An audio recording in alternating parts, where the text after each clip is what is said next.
2, 3, 4.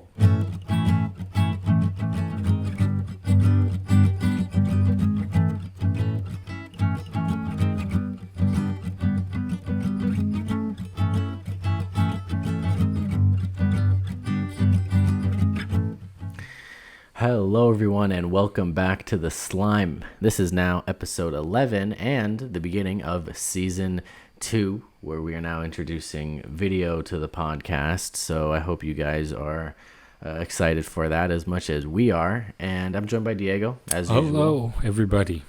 And this week, we're going to be talking some good old movie news. We got a couple things we just wanted to chat about and just talk about what's happening in the world of entertainment right now. While we were gone.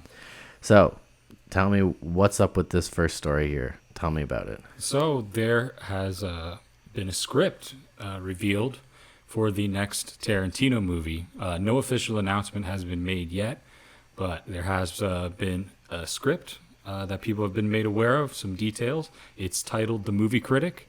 And this is going to be his final film, supposedly. It's what he's been saying. Only want to make 10 movies. He counts Kill Bill as one movie, so this will be his last. We'll see. It's kind of a sign of where he's already been going. He's kind of doing the thing that old directors always do.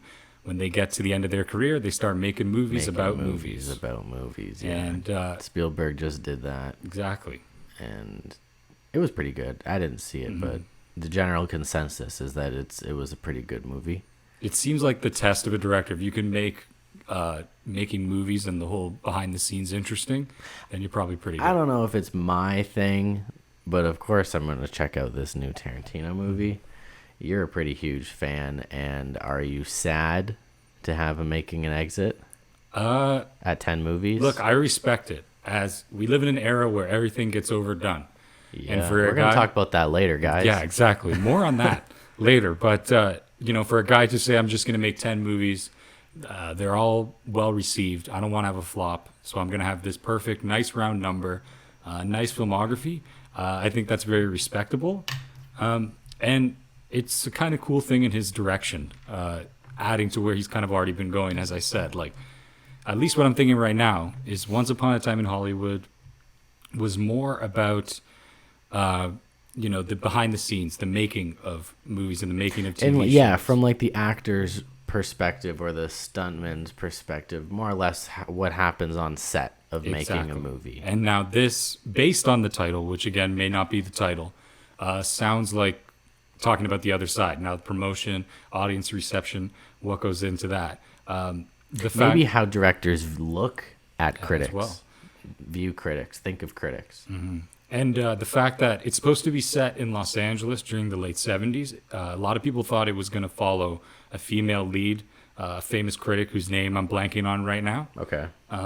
But apparently that's not going to happen. Tarantino said that's not what it's about. So we don't know much about it. But the fact that it is set in L.A. in the 70s that's pretty cool. Makes me feel pretty good because it's going back to Reservoir Dogs, Jackie Brown, and Pulp Fiction. Yeah. And that's kind of what he was doing Once Upon a Time in Hollywood. These more people just hanging out in L.A., doing different things, boozy kind of movies that aren't as like epic or these big historical movies. But he likes doing. The historical, usually either something set like in a cowboy western or something set in the 60s or 70s is kind of what he enjoys. So yeah, give us some more of that, right? But my favorite Tarantino movies are hanging out in L.A. So... There you go. Happy. So this is looking like something you're going to like. I'm really happy. And I hope he sticks the landing.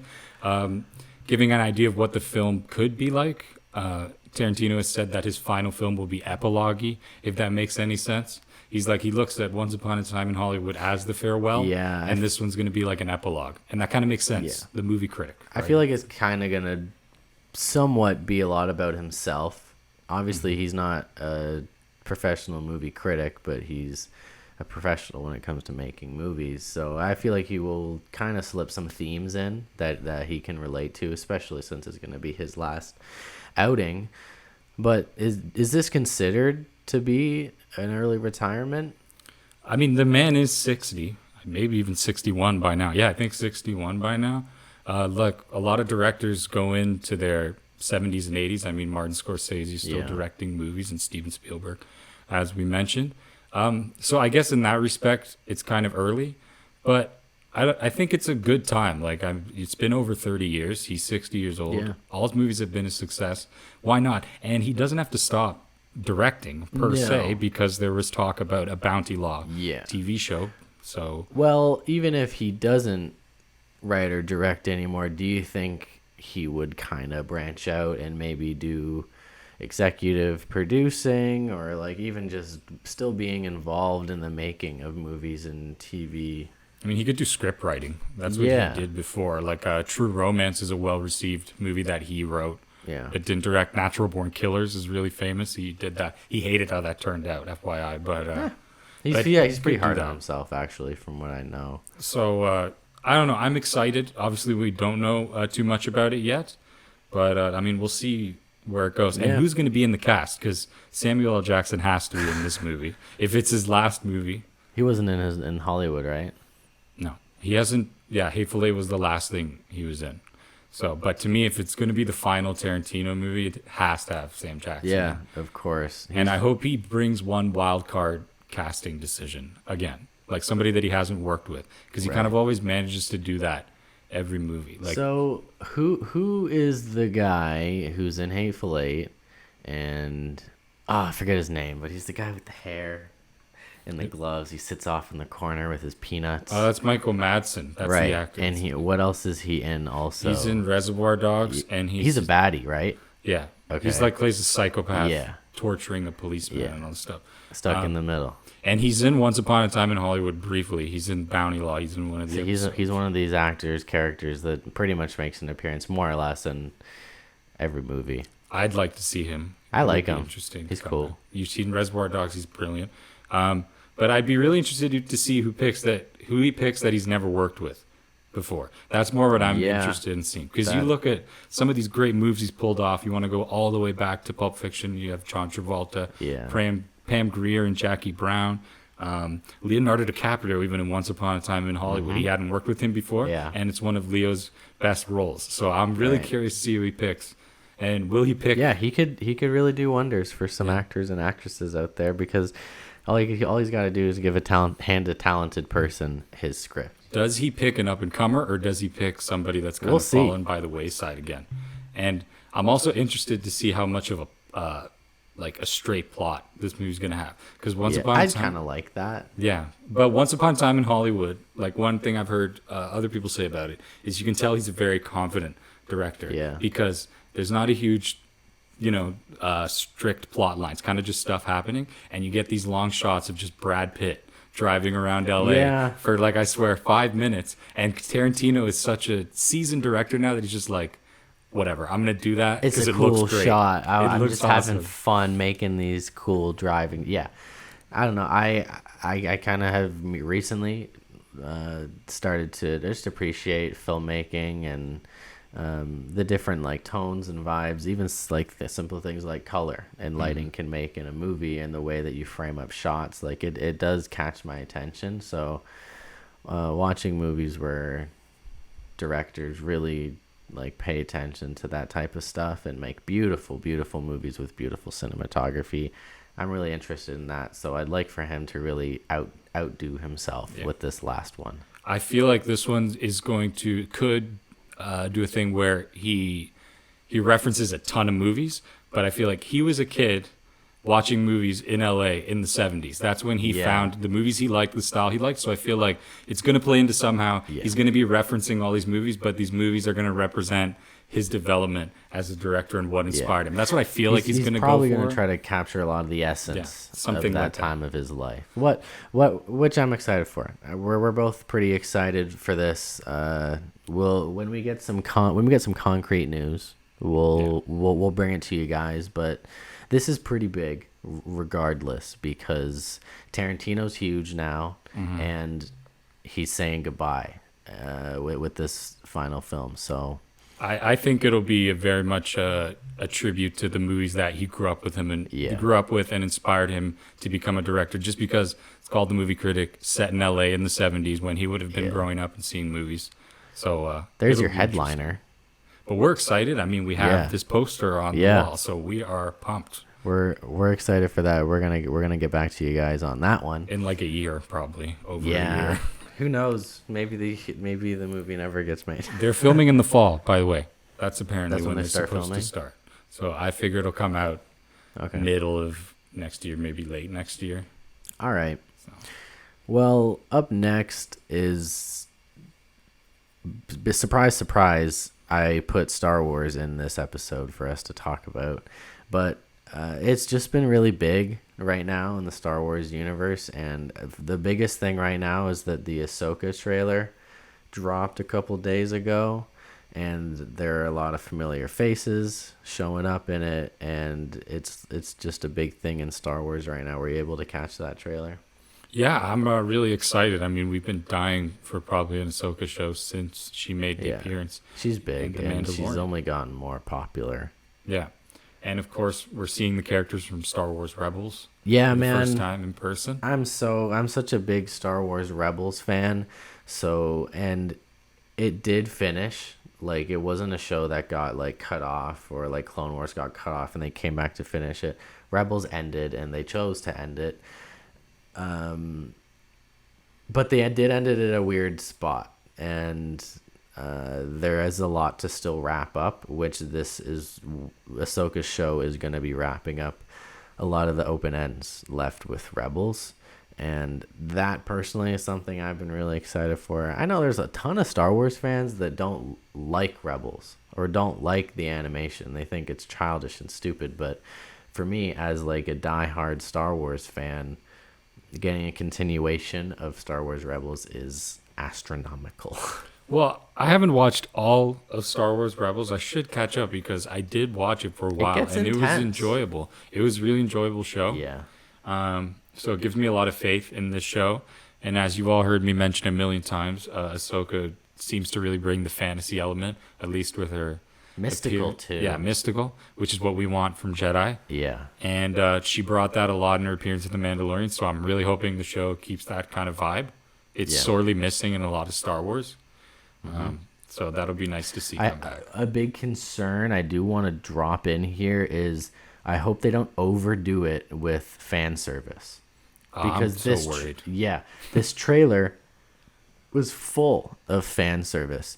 They showed off a couple members, almost the entire cast of Rebels. They showed off in this trailer. Even the astromech chopper, their droid, they showed him off in a couple shots here. So this trailer was fan service, and I just hope this show isn't fan service. If they're showing all these characters from Rebels, I'm really expecting them to be the main cast and not just be in a couple episodes. Can you imagine if they were only in 1 or 2 episodes and it was advertised like they're going to be in the whole series? But I could see it, right? Like, yeah, that's why I mention it. I'm trying to stay calm. Anybody who knows me knows I'm pretty negative on Star Wars. But I've been really excited about Ahsoka, so I'm trying to keep like Yeah. a level head. But knowing Disney, they're very corporate in the sense that it's promoting the next product, and they like to intertwine stuff. So I would not be surprised Yes. if they start setting up another show within an already existing show. We'll get to that. Well, later, actually, but we yeah. can kind of get to that right now in the Star Wars talk still, because there's news, and I didn't decide to put it in this episode because it kind of came out after we planned this episode already, but they announced more movies that they're making, and Yes. but I don't really want to talk about Daisy Ridley returning as Rey and them continuing that saga, which they're doing. Well, I know, and you probably, all you watching, if you've listened to any of our other episodes, you probably already know what we think of that. Not a fan at all. But there was news that Book of Boba Fett, The Mandalorian, and Ahsoka are going to all conclude together into a movie. So all these TV shows are going to be wrapping up. All these TV shows are going to lead into this triangle pyramid tip of a movie, and that's kind of what I wanted to let you in on. I don't know if that excites me. No. I hear rumblings of that, but I just don't care. The whole thing with Star Wars and like the era that they're exploring is how the rise of the First Order and how the Emperor ended up coming back. This is what all that is setting up, like how the rebels tried to keep the Empire from rising up but ultimately failed, which is really interesting because you see them fighting, or we're gonna see them fighting, but they ultimately lose. Well, But then whatever. do we get a nice dark Star Wars movie I at the hope. end of all this? I don't think so, but because probably Boba not. Fett could have been dark, that show, and it was a clown show. And they celebrated at the end of The Last Jedi when they were decimated. So I guess Disney's against sad endings or ambiguous Yeah. endings. But yeah, that was the first bit of Star Wars. The next bit of Star Wars was all that movie news, which we could cover in depth more. I just don't know if I'm feeling it, and you probably aren't either. But Be a lot of negativity. yeah, We kinda new beat that movies dead. are coming. We did a whole episode on the prequel, so I think talking about the Daisy Ridley upcoming movie is just going to be beating a dead horse. People Yeah, already know when what we kinda get like feel. some concrete set photos, announcements, we'll dive into that. But next week, the Mando season 3 premieres. No, sorry, I don't know what the hell I'm saying. The finale of Mandalorian season 3 is next Wednesday, and I'm completely caught up, and you aren't. But tell me your thoughts so far, and how far in you are, and you could talk about how far in you've gotten, what you think, and then I'll say, as a person who's caught up, what I think. I think I'm like episode 4. I'm a good Okay. chunk behind. That's not too bad. Like episode 4 out of, I think they're on 7. So you got like a couple episodes to watch. But Well, of course, everybody knows they did an episode with the cloning research, and that was a whole separate thing, and just took completely moved away from the Yeah. Mandalorian and these two characters we've never heard of. And I guess it's supposed to show like us more of Coruscant. It felt like a kind of a you watched that? yeah. It- So here's the okay. You tell me first. Look, it was it's pointless, and it bothers me that they did it, but I didn't hate it It when was I was well watching done, it. though. Yeah, it was on well its done. own. I was like, this is really great. Why is it in my Mandalorian show? Exactly. Though? Why can't it stand on its own? But also at the same time, I've said this before.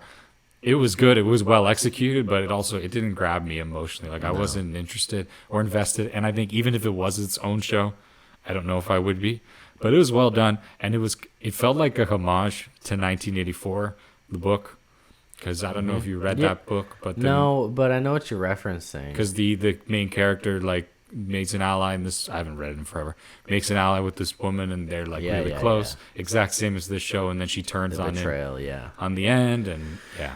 So I don't know. that was kind of cool to have that kind of reference. But I don't mind the fact that like Mandalorian is very questy, in which where he needs to do something before he gets to this bigger problem. Before he deals with this larger problem, he has to do one or two things first. The show has always been like that, and I don't mind that the show is like that. I actually quite enjoy it. Season 1 and 2 had episodes like that were great, but here the story is ramping up a steep hill, but it's going so slow. The whole story of Bo-Katan leading the Mandalorians and them rebuilding Mandalore is barely moving along in this season, and that now being after I just watched episode 7, the plot advanced like that much. The plot jumped forward in one episode instead of slowly pacing it out. well, I'm thinking already like, how are they going to end this? Because they're bringing in all these loose ends to. You won't see tie it up. coming because this one episode was an hour long and it was filled with plot advancements. It was very weird. The season's been kind of up and down for me The so far. pacing is just off. And they're keeping me like hanging by a thread, right? Because like I love the Mandalorian so much, but my patience with Star Wars is so low. And, I hate the fact that like I spend an hour every week and like I'm so excited and then it comes on and I'm like, that was kind of shite. it's just whatever. And I don't you feel notice compelled they've to been watch it. doing that where you see Mando or whatever at the beginning, he's going to do this thing, and then 45 minutes later, when the end of the episode comes, there's one scene that actually is important, and the entire episode was just filler, too much filler, in my opinion. But I have been enjoying Katie Sackhoff as Bo-Katan. And Bo-Katan is great. I like her as a character. yeah, It's I like interesting. her as a lead in this show. Even if she were to take the reins and be, let's say the show every couple of seasons switches and it's about a different Mandalorian. Yeah, that's true. I don't mind. That's really cool. And she's been a character I've enjoyed since the Clone Wars. And to have her now, she played herself in the Clone Wars as a voice actor, and now she gets to play her in live action. She is Bo-Katan, and she's doing a great job. I just feel like the pacing of this season has been kind of scattered, frustrating. I think she's a bit more of a complex character than even Mando is. Yes. So she's really good to kind of lead it and carry the thing. Yeah. And they build on that even more. Totally what Daisy Ridley isn't, by the way. Dude, yeah. If anyone's complaining Ray, about... sorry. Yeah. I don't want him to If say I hate anyone's Daisy Ridley. complaining about how the reason people don't like the new movies because of Ray and because she's boring and we don't want a female lead, well, I'm completely okay with Katie Sackhoff taking over the entire Mandalorian series as a female. It's not about gender, man. She's a great fucking character, and I do want to see more. Look, we love Pedro Pascal, but one thing I noticed with his characters, well, The Last of Us ended really in an interesting way, but I will say with Pedro Pascal's characters, at least in The Last of Us and Mando, they're a bit straightforward. They do have their high points. Yeah. But one of the past episodes I watched, he kind of just stood there and nodded the whole time.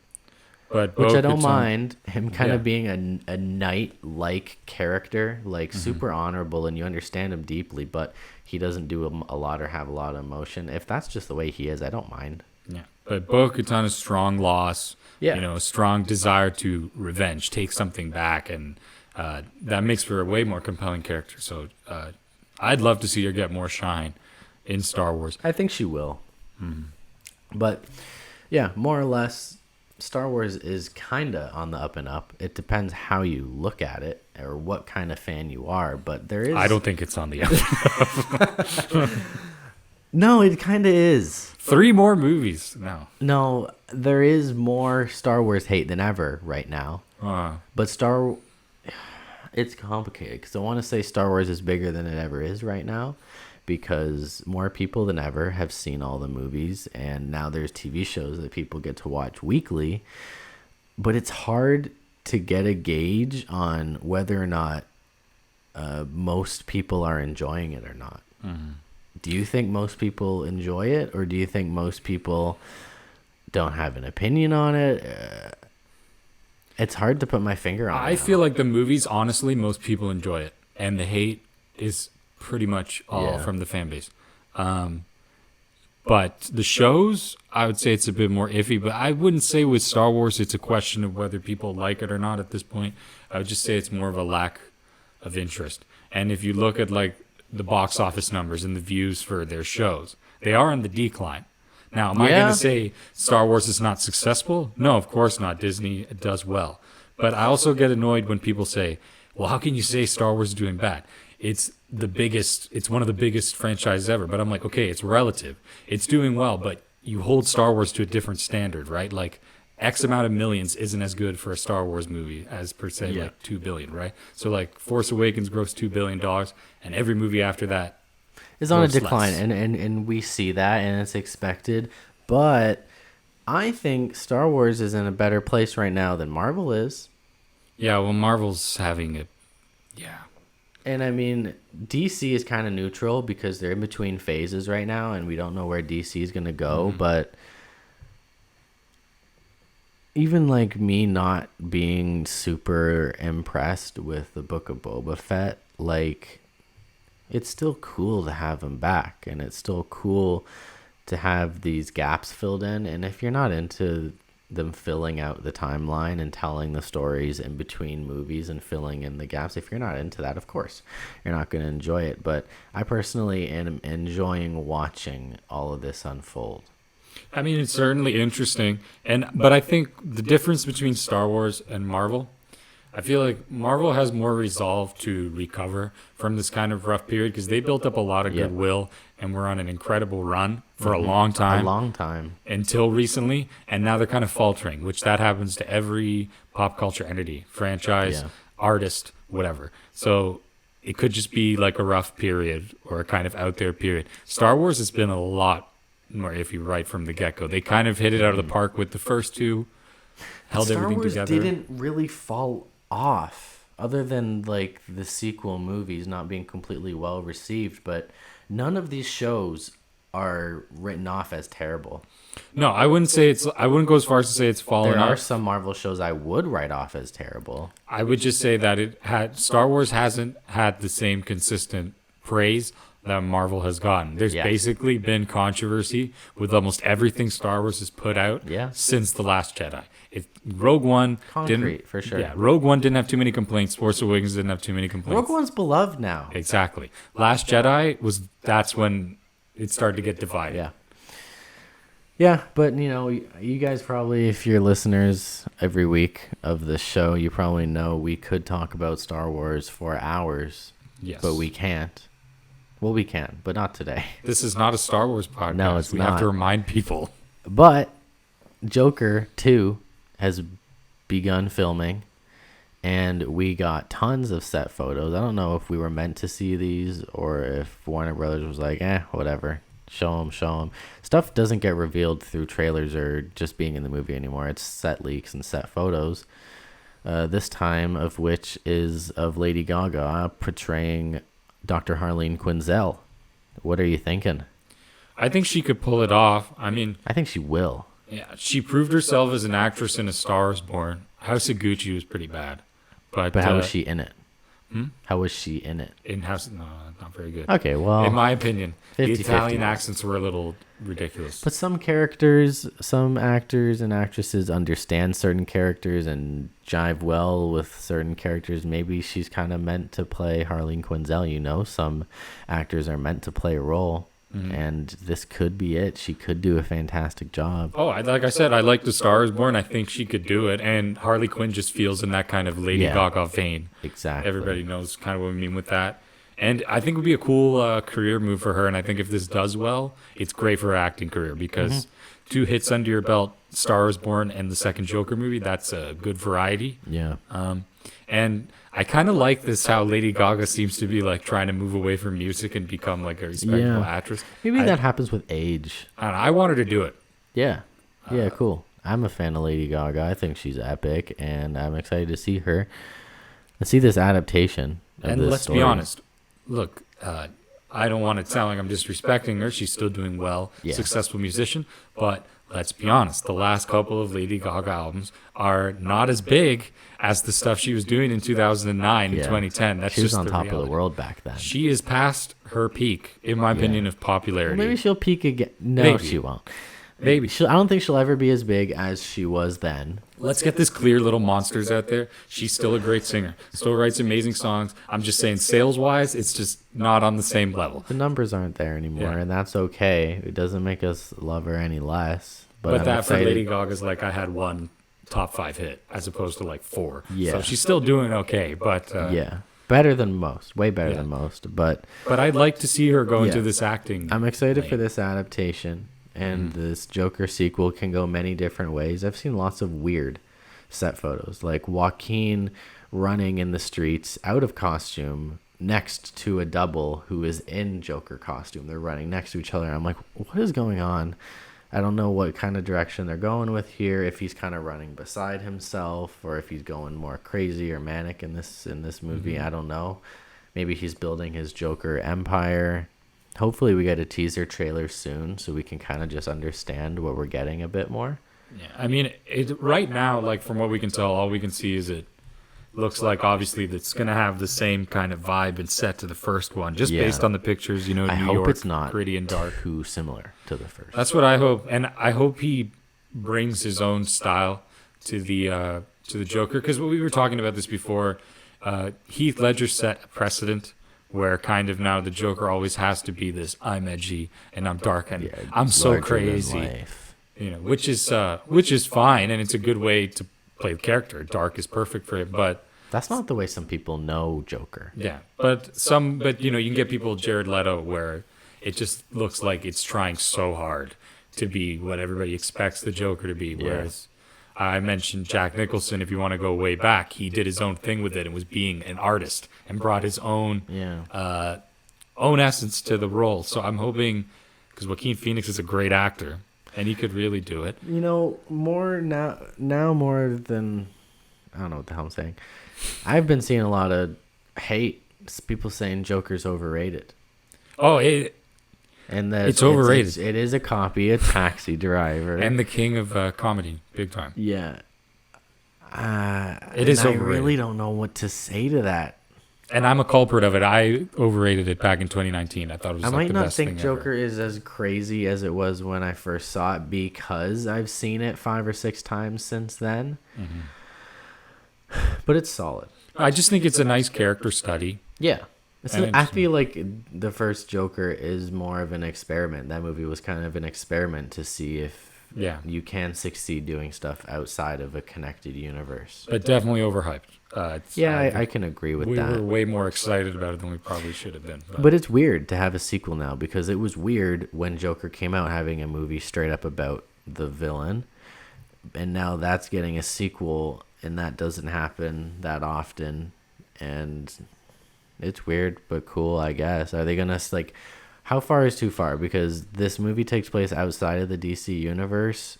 Does that mean, like, they're going to start building on this Joker universe now? Is this Joker universe going to have a separate Batman than the main universe Batman, which is also separate from Robert Pattinson's Batman? It's just, it can become too much. For people who aren't fans, it's hard to follow. Or is it just going to be this really grounded thing that's just separate where it's more of like a commentary on Yeah. people's mental health and can you be pushed to the limit from one bad day, all that. And I'm cool if it sticks with that type Yeah. of theme and that storytelling. I think that's where these movies kind of belong. Yeah, that's the especially when you have such a highbrow actor like Joaquin Phoenix in it. I can't see them going too far into the action kind of format. He doesn't seem like the type of guy to want to do Yeah. that. I feel like he's in the meeting saying like, okay, if I'm gonna sell out, get the big money, and do a superhero movie, supervillain movie, we're gonna do it like my way. It's gonna be artsy, like serious. I'm not making Maybe. a popcorn movie. Maybe, but Because he's such, he's like I'm a serious more actor. of a, I'm more or an less a artist. method actor, and Yeah. really dives in more deeper than anyone else involved with the movie. He's not looking to do your standard thing. Yeah, and we can kind of use this to segue on over into the next bit here, where Joker is a fresh idea, and they're creating their own stories and being more or less a bit more creative with their adaptations of these characters. And now we are getting more remakes and reboots headed our way. We got a remake headed our way that we're going to talk about, and a reboot headed our way we're going to talk about, because they are different. Yes. But first is Don't reveal it yet. Can we you talk tell. You don't want to talk about it yet? No, we're gonna say before we say what this remake is. You might all have a good idea, but before we say what it is, this remake that has been announced might be the most ridiculous one yet. Might be the most pointless one yet. When I saw the headline for it, I could You not thought it was a joke. believe. It literally seems like a joke. And when you told me, I had to double take. Like, wait, that movie Yeah. just came out. It feels like somebody parodying how companies think now. So, if you haven't guessed it yet, the remake is Moana. Moana. Not is even getting- 7 years old, and they're remaking the movie. Hold on. I don't even know. I feel like it's 5 years old, maybe like 6. I need to make sure this isn't a straight up sequel. Wait. Oh, they're making live action Moana. Yeah, it's live action. It's live action. It's just a direct remake for a movie that came out Wow. in 2016. Are they making Moana 2? No. No, it's just a straight up remake. Wow. They're making a live action. Remember 2016? Is Is that what this movie's trying to make you do? Like, seriously? that is so just why? Who has nostalgia that deep for 2016? Yeah, I don't know. It's really weird, and Moana was a fresh idea, and it did well, and now you want to kind of go back on that. Not, why don't you just give us something new like you did with Moana, and it'll succeed, instead of trying to... lightning doesn't really strike the same place twice. Just absent of creativity, though. It's going to look worse. A lot of what the story means will be ruined by having it live action. Yeah, this movie's special to a lot of people. And it's not even 10 years old. No. So you're just literally rehashing the same product. And if you go and see this, look, I still like you as a person. You're allowed to do what you want to do, but you're part of the problem. I don't know how you can support that and like Dwayne want Johnson is in new it. content. Yeah, Wow. like I'm sorry, like don't go see this because it's just they're gonna keep making more. No, don't support this shit, guys. We want new stuff. I don't care if it's about a purple unicorn in Antarctica. If it's a fresh idea, I'm down for it, and I don't like this. I feel like it's a waste of budget and people aren't getting to tell the stories that they like. I bet they had someone write a script or brainstorming a new movie or conceptualizing a new movie over at Disney, and they shut it down so that they could do a live action remake of Moana. Yeah. And the thought of that is just really A movie that hasn't been out that long, and it's like, what's the line now? Are we gonna remake movies Yeah. after 5 years, 2 years? now I don't a want year? to beat a dead horse with this Moana thing, so we can kind of move into this reboot. Can I just say a theory I have real quick? Yeah, About this Moana thing. It really just seems like a desperate attempt from The Rock to have a hit after the Black Adam. He's not in a fiasco. good state right now because he was really trying to take creative control in the DC universe with Black Adam, and it didn't end well. So he needs like a hit. I think he's a bit of a control freak, Well, that's what everybody's been saying, right? and the fact that he announced this, I just saw online. He did announce this Moana remake on his own Twitter. He And- needs it to prove he's relevant. With Black Adam, they were gonna have Zachary Levi, who did Shazam. They're gonna have him do a cameo at the end of Black Adam, but Johnson said no because he's not. Zachary Levi Shazam isn't big enough of a hero to have cameo in his movie. He wanted Henry Cavill as Superman, and they said Yeah. no. And The Rock wanted the DC universe to now be led by himself and Henry Cavill, and that didn't happen, and he is pissed.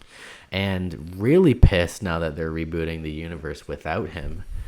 And now he is straight up just announcing new Moana thing. It seems like he is everywhere right now, and And he can't conquer the comic book movie mountain. Like that's got to bother him.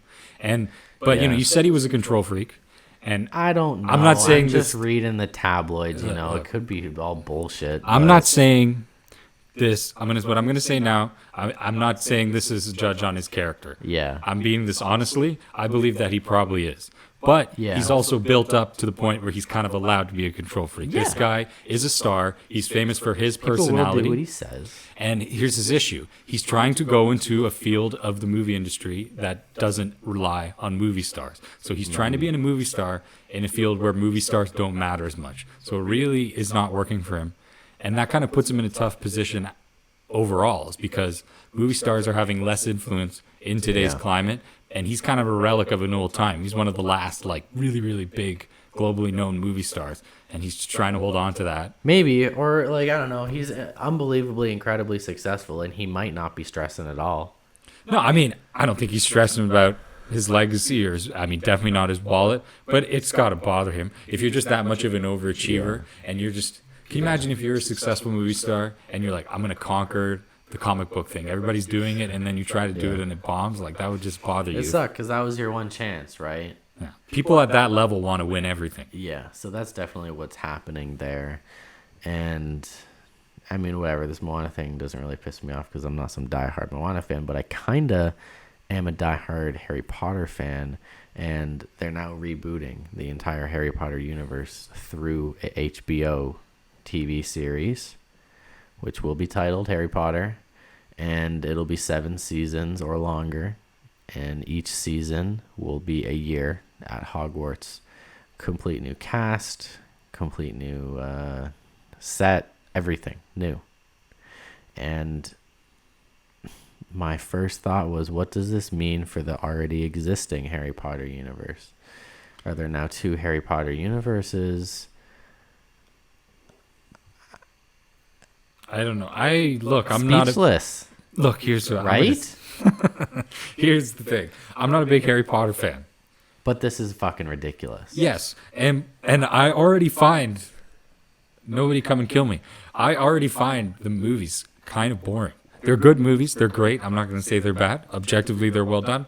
I personally just find them boring. So now we're going to take those movies, open them up even more, and go even more in depth. It just sounds like a snooze fest to me. And look, I don't have an emotional attachment to it.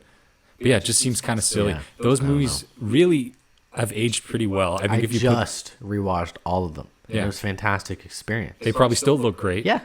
It's not like they're from the 40 years ago and the Now effects look, look awful. some of the CG in some of the movies is pretty bad, but is that a reason to remake an entire series, reboot an entire series? This is a 10-year plan they have for Harry Potter. So this will go well into the 2030s, and it'll be with us for a while. A complete new Harry Potter universe is just exhausting. They gotta find a new cast, they gotta find a new Harry, a new everyone. Well, Fantastic Beasts didn't exactly work out as far No, as it taking a didn't. hold. So I feel like now But they're the first like, one did well, and it showed that people still have interest. And the new Harry Potter game came out, and it did very well, and it shows people still have interest. On the way here, I saw someone driving with Harry Potter stickers all over their car. It's still a huge thing. People are still obsessed with Harry Potter. massive dedicated So I fans. really don't get why they want to reboot it. If not anything, why didn't they just make the sequel movie with Harry's kid and just continue the universe they already have instead of completely redoing everything? It does anger me. Because they tried to do something different and the public spoke and Yeah. it didn't work. But So they're let's wrong. just do It's the- not the fact that we want a new universe. Maybe just that those Fantastic Beast movies weren't that good. Yeah, but these won't be either. But they'll make. But that doesn't matter. I don't think that's. Look, I'm sure the people who are putting the work into making the series, they care and they're going to do the best they can with whatever restrictions they're under. But as far as the company, it does not matter whether it's good or not. You just need to get people to see it. But mind you, this is a show, so it does have to hold up some kind of quality to hold ratings. And we already pay for HBO and Crave, so like, do you think you're gonna watch it? No, I'm not a Harry Potter fan. Unless it's massive and I had to review I'll it. be pissed at you if you watch it and you like it more than the originals. That's not gonna happen. That's not gonna happen. Don't be so sure. I already find the original ones boring, so I can't imagine going even more in depth being more interesting than it is now. Not to say, look, the Harry Potter series is enjoyable. Okay, it's just not for me. But for someone like me, it's magical, and it means a lot to me. Mm-hmm. And for someone like you, just doesn't hit. And so we're two complete opposite sides of the spectrum here. But I love I love the. On the other hand, I love the lore behind it. I love Yeah. the detail And of that's the why I'm world. upset, because all that lore is now about to be rewritten. Yeah, that's unfortunate. And you're going to have two instances, like you have this entire movie series adapted from the books, and now you have a separate TV series adapted from the same books. Yeah, Like multiple different adaptations of the same thing. Why? I don't. Well, yeah, there's no point to any of this, right? But have you been to the theme park yet? No, but I'd like to. I've been. And you liked it's it. even as someone who's not a big fan, it's oh my god, it's amazing. Yeah. It's amazing. And it just shows you how much world building they did in lore. Yeah, it sucks that might get stepped on. Yeah, exactly. They have a whole Harry Potter amusement park built. Is this new show gonna like? They built a Gringotts Bank in Diagon Alley in real life for this amusement park. And now they're gonna make a new show. Is that gonna be a new Gringotts Bank and a new Diagon Alley? Is the whole universe gonna be different? Then you have these existing amusement parks that are out of date compared to the new thing. A big mess. I don't want to talk about it anymore. One thing though, I'm curious: will kids care about Harry Potter? How are they going to fit it into? Because to me, This there's isn't for kids. Since when does HBO make TV Oh, that's shows for true, kids? right? It's on HBO. What That's child true. is going to log Oh, on no, to their yeah. parents' HBO? Never mind. Then it's totally for all those '90s kids. Yeah. Expelliarmus. Who definitely aren't happy about this, Yeah. or on board, or are just neutral. There's nobody who's absolutely psyched about. There is nobody who's absolutely psyched for this. But introducing the new generation, And if like, you are, let us know. We'll have you on to tell us why Yeah. this is a fucking good idea. okay, but even let's say you're trying to introduce it to a new audience, because that will be part of the goal, right? Is Harry Potter going to really do that at this point? To me, there's a kind Yeah, of it an can. old-fashioned vibe with it. It's very nerdy. I know, but when you're a kid, it doesn't matter. Like, it's magic and wizards, and if you're a kid and that kind of interests you, you'll be into it. Maybe you just weren't into that growing up, They can probably do it. They can probably. but, you know, whatever. That's our news for the week, guys. This is episode 11, and we're into season 2 now. We're just calling it season 2 because it's kind of a light like we got video and we're doing stuff a little differently now. But a lot of news. Yeah, news to cover. Let us know if you want to do more, if we should do more news or like a long uninterrupted single topic. Well, this was a busy couple of weeks that we've, a lot of stuff came out.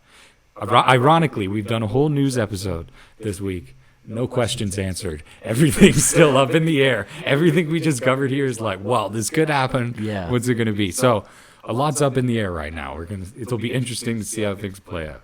That's for sure. Maybe we'll do a watch party and we'll all watch the Moana remake together. I'm not even a fan of Moana, but just maybe I'm just getting too wrapped up to it. But whenever I hear about a remake, I get really mad because I just think of what it means for the movie business as a whole. I'm just tired of it. Where's the creativity? None. It's a corporate machine, right? Like that's just what the move is at this point. Yeah. Thanks for watching, guys. Yeah. Bye. And we'll catch you on the next one. See ya.